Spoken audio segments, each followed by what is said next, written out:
Andrew Hale, the city's most successful builder. A man whose buildings seemed to touch the clouds. People respected him. The media called him a self-made billionaire, and his name was mentioned at every party. But then one day, one small moment, one phone call, and Andrew's entire world turned upside down.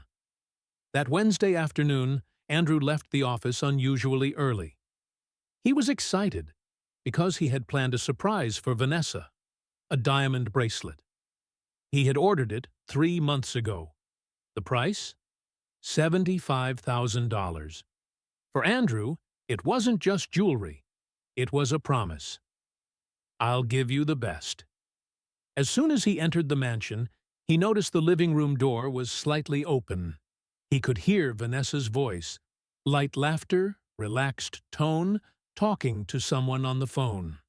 Andrew normally never snooped, but then he heard his own name, and his feet froze. "Girl, let me be honest," Vanessa laughed. "Do you really think I'd marry this man if he didn't have money?" "Andrew is so boring," she said in the next sentence. "Just meetings, building plans, profit margins. Ugh, there's nothing fun about him." Andrew's hand tightened around the gift box. Vanessa's voice became even clearer, like she was sharing a secret. "Just 3 weeks, Linda. 3. Then I'll say, I do, and half of everything will be mine." She let out a cold laugh. "I even have a lawyer ready. After the wedding, I'm going to live my best life." Andrew's stomach dropped like an elevator cable had snapped. He held his breath and silently stepped back, as if even a sound might betray him. He walked into the study. He sat down in the chair with the gift box in his lap and stared at the ceiling. The woman he called his future wife was treating him like an ATM. A moment later, Vanessa's footsteps came from the living room. The door opened. "Baby, you're home early." She put on that same sweet smile. "I was just talking to Linda about the wedding decorations." Vanessa kissed him on the cheek. The perfume was strong. The dress was perfect. The acting, Oscar level. Andrew only said, "Yeah." Vanessa didn't notice anything. Or maybe she just didn't care.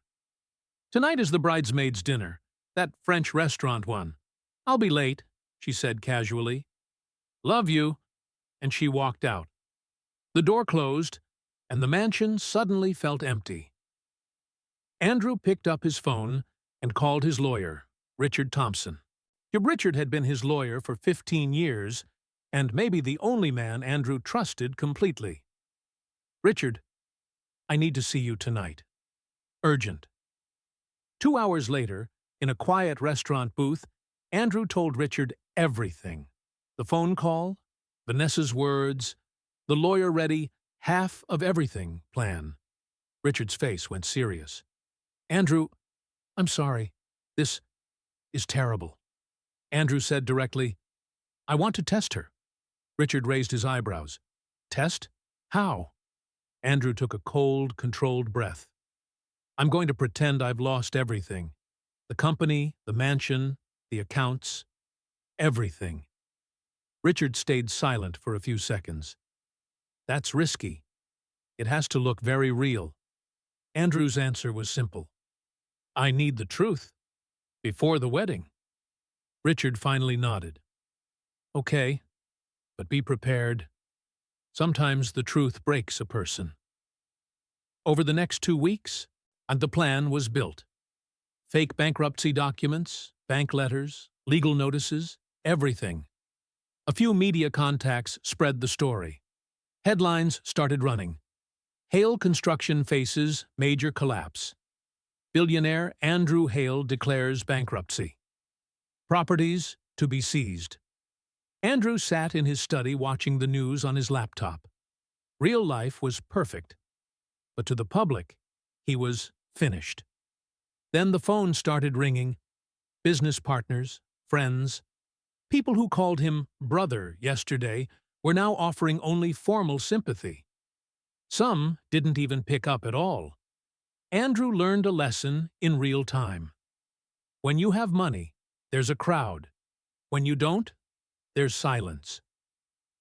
That night, Vanessa came home, and the moment the door opened, she shouted, "Andrew, what is going on? Everyone is calling me." Andrew stayed calm and said, "It's true. I lost everything." The color drained from Vanessa's face.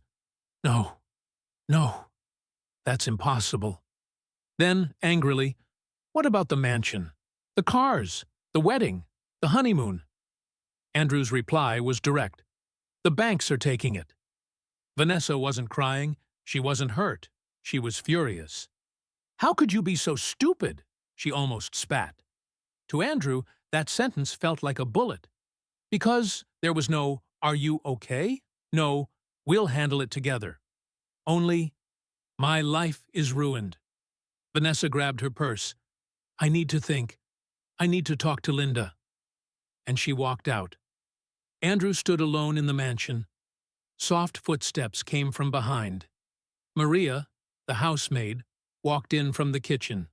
She had heard everything. "Mr. Hale, I made dinner. Would you like to eat?" Andrew looked at Maria. No anger, no judgment, only kindness. "Thank you. I'm Maria. But I'm not hungry." Maria only said, "I'll leave a plate in the kitchen, if you feel like eating later." The next morning, Vanessa still hadn't returned. No call, no message. Maria had breakfast ready, scrambled eggs and toast as usual. "Mr. Hale, are you going to be okay?" she asked slowly. I'm just asking." Andrew answered honestly, "I don't know." Maria set a glass of orange juice in front of him. "My father lost his job once. We struggled a lot, but we stayed together. That's what family does. Hard times show you who the real people are." A lump formed in Andrew's throat. Suddenly the phone rang. Vanessa. "Meet me at Café Lauren, 1 hour." Andrew went. Café Lauren. Fancy place. Rich crowd. Vanessa sat at a corner table wearing sunglasses.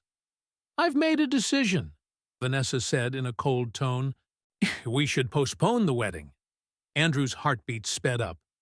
"Postpone? For how long?" "Until you fix your finances," Vanessa said while looking at her nails. Andrew asked in a slow voice, "Vanessa, do you love me or my lifestyle?" Vanessa gave a short laugh. "Andrew, be realistic. Love doesn't pay bills. I can't live a common life in a small apartment. I have a reputation." Andrew asked directly, "And what if I never become rich again?" Vanessa stayed silent for a few seconds, then picked up her purse. "Then we rethink everything." She stood up and left. Andrew had his answer. When he returned home, Maria was in the living room. Andrew said with a heavy heart, "Maria, I can't pay you anymore. I have to let you go." Tears came into Maria's eyes. "I understand, sir. When do you want me to leave?" Andrew said, "Finish the week. I'll pay you for this month." Maria immediately shook her head. "No, sir. You need it more right now." Andrew was stunned. Over the next few days, Vanessa completely vanished. Calls ignored. Rich friends kept their distance. Invitations stopped. Cold shoulders everywhere. But Maria. Maria came every morning. Breakfast, cleaning, sometimes even shared food from her own home. Andrew said, "Maria, you don't have to. I can't pay you." Maria's reply was simple. "I'm not doing it for money. I'm doing it because it's the right thing." One night Andrew asked, "Why?" "Your mother is sick. Why are you doing so much?" Maria said softly, "You never made me feel small. When my father died, you came to the funeral. You told my mother, 'Your husband was a good man.' We will never forget that." Andrew remembered. At the time it had felt normal. For Maria, it was life-changing. Then another twist. Linda called. Andrew, I feel guilty. Vanessa is dating someone else. A banker, David Richardson. Very rich. Andrew closed his eyes. It hurt, but it didn't surprise him. He called Richard. I have my answer, but I'm not ending it yet. I want one last step. Andrew told Maria, the bank will take the mansion next week. I'm moving to a small apartment. Maria, will you visit sometimes? Just to talk. I don't have many friends left. Tears fell from Maria's eyes. Of course, sir. You will never be alone. I promise. The next day, Vanessa messaged, we need to meet. Café Lauren, 3 p.m. Andrew called Richard. Tomorrow, after the meeting, we reveal everything. 3 p.m. Café. Andrew wore a simple shirt and jeans. Vanessa was already sitting, and beside her was a tall man in an expensive suit with a flashy watch. David. Vanessa introduced them. This is David. David, this is Andrew. David shook Andrew's hand, confidence mixed with arrogance. Vanessa took a deep breath. Andrew, I need to be honest. David and we're together. Andrew asked calmly, since when? Vanessa turned defensive. Does it matter? You can't give me the life I deserve anymore. David can. Andrew looked at David. Did she tell you we were engaged? The wedding was 2 weeks away. David's face tightened. You said you broke up months ago. Vanessa started stuttering. David, it's complicated. David pushed back his chair. I don't date liars. He looked at Andrew. You're better off. And he walked out. Vanessa exploded. Look what you did. You ruined everything, Andrew said steadily. I didn't ruin it. Your lies did. Vanessa said with venom, you're nothing without money.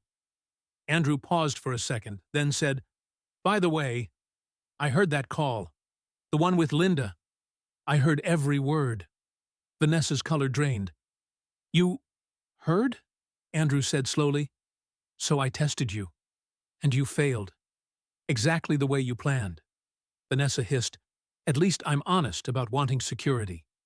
Andrew replied, wanting security isn't wrong. Using someone is. Vanessa stormed out.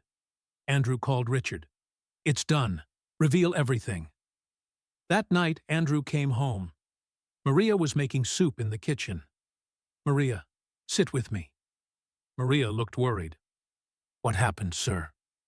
Andrew told her the truth. The bankruptcy was fake. I pretended to test Vanessa. Shock crossed Maria's face, then confusion, then tears. You tested her, Andrew said gently. Yes, and you were my greatest discovery. You stayed with me even when you thought I had no money. Maria started crying. I only did what a human being should do. Andrew lightly touched her hand. That's why I want to do something for you. Your mother's best medical treatment. I'll pay for it. And you? You'll go to college. And you'll have a proper job in my company. Salary, benefits, everything. Maria quickly said, No, Andrew. Sir, I can't take charity. Andrew said, Not charity. You earned it. With kindness. The next morning, the headline changed. Andrew Hale's bankruptcy was a test. Fiancée exposed. And the maid who stayed. Rewarded. In the interview, Andrew mentioned Maria with respect. When everyone disappeared, she stayed. The city praised him. Vanessa felt shame. Our friends cut her off. The rich circle closed its doors. Maria's mother was taken to the hospital. Surgery was planned. The best doctors. Maria and her mother both cried. Tears of relief. 6 months later, Maria's mother was healthy. Maria was studying business management in college. She worked part-time in an office role at Andrew's company. Andrew mentored her. Their friendship was real. No fake smiles, no conditions. One Saturday, Andrew invited Maria to lunch. "I'm starting a foundation," Andrew said, "for education and job training, for people who just need one chance." Maria's eyes lit up. "That's beautiful," Andrew said, "and I want you to run it in the future." Maria nodded slowly. "I would be honored." And that was Andrew's real win, not exposing Vanessa, but lifting up someone like Maria. If you enjoyed this story, then please like, uncomment, share, and subscribe to Kindness Valley. Tell us in the comments where you're watching from: New York, London, Canada, or Jamaica. And on the end screen too, remember, like, comment, share, and subscribe to Kindness Valley. See you in the next story.